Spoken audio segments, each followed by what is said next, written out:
of mine who stood waiting at the corner for me. We went along, out, talking, laughing, and turned in at my first stop, Sykes Dairy. The milk was not quite ready, so I left the girl holding the horses while I took a look in the stable.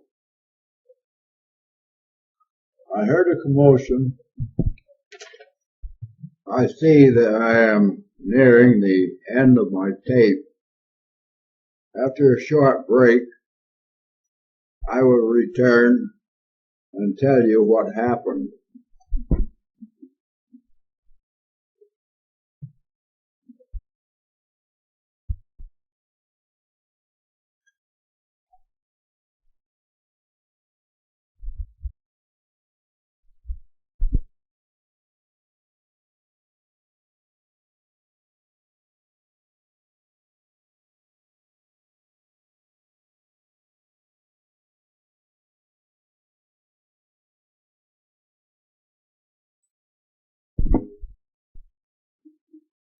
As I was saying, I heard a commotion and ran back to see the team coming towards me at a full gallop. The team had made a big circle in the barnyard and was headed for the road and going so fast that the reins were flying out in the breeze. I foolishly grabbed one of these reins, which promptly broke and sent me sprawling, head over heels. Down the driveway they went, going too fast to turn into the road, so across the road, through a deep ditch, through a barbed wire fence, and smack into a stout apple tree. Here everything left the wagon, and the wagon itself disintegrated. I followed and found Jip calmly eating grass, and he let me secure him. The colt was lying flat out, apparently stunned. He soon recovered, however, and I led both of them back to the barn. Since the wagon and harness was useless until repaired, Mr. Sykes loaned me a farm wagon and harnesses, and we gathered up the milk cans, and I was on my way.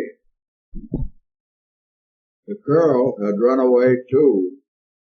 The frightened lady had ran back to Fulton on foot. Only a few nights later, I was nearing home, coming down Gillespie Road with my load of milk. I met a car, one of those old, noisy international wagons that we used to call international corn binders. That team took me out of the road, through a field of boulders, and up against a woven wire fence, where one of them jumped straddled the pole and broke it. So I came on home, driving the team without the milk.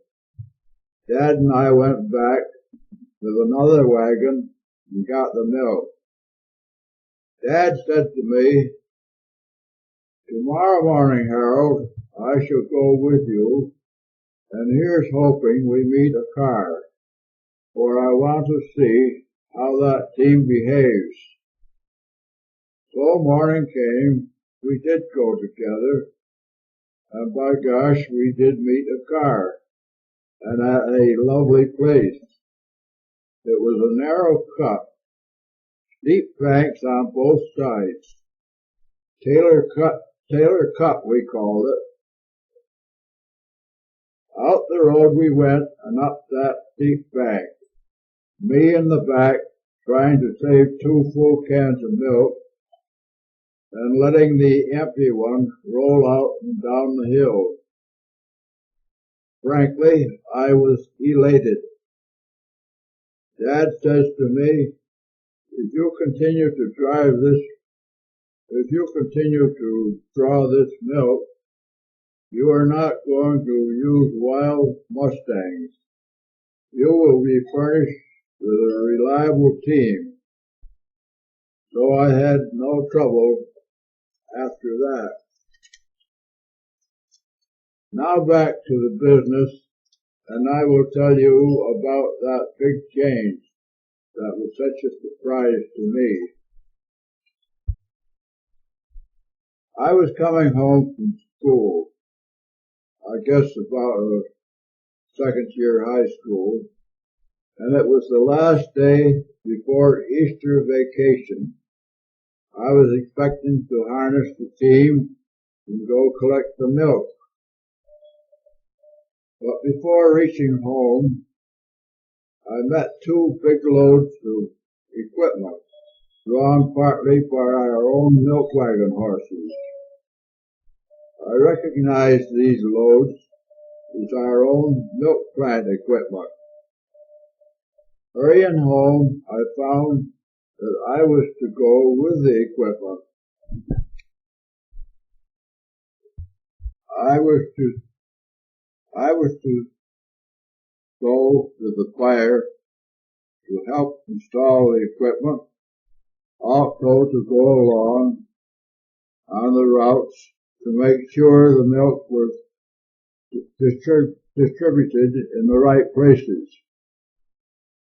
It meant losing my holidays, but that didn't matter because I knew it could only last 2 weeks, and then I would be free to do the things I wanted to do. Such things as playing high school football, joining the orchestra, and other high school activities. Later I learned that Ward, about to be married, wanted to engage in another business. Dad himself wanted to spend more time being a farmer.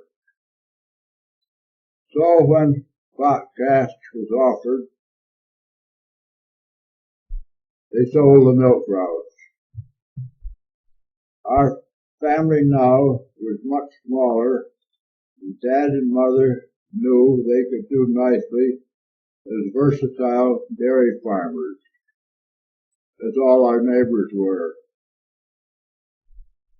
The story should end here, but you may want to know what became of Jip. He was not Dad's horse. He belonged to Ward, and he went with the milk route.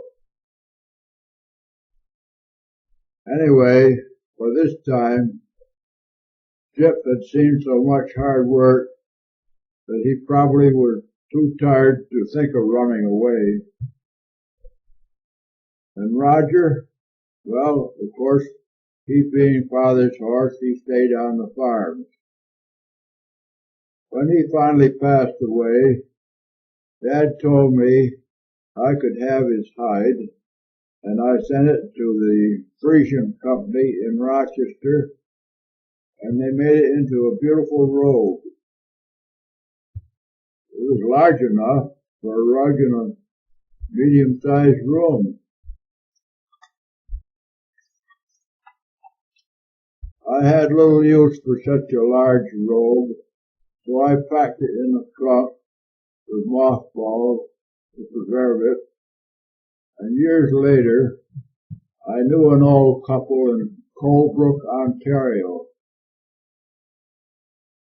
the province of Canada, on the Napanee River. This old couple still used horses and sleighs in winter, so I gave the robe to them. So ends the story, but it is really not a story at all. It is a documentation of something that happened as they happened when I was a boy on my father's farm.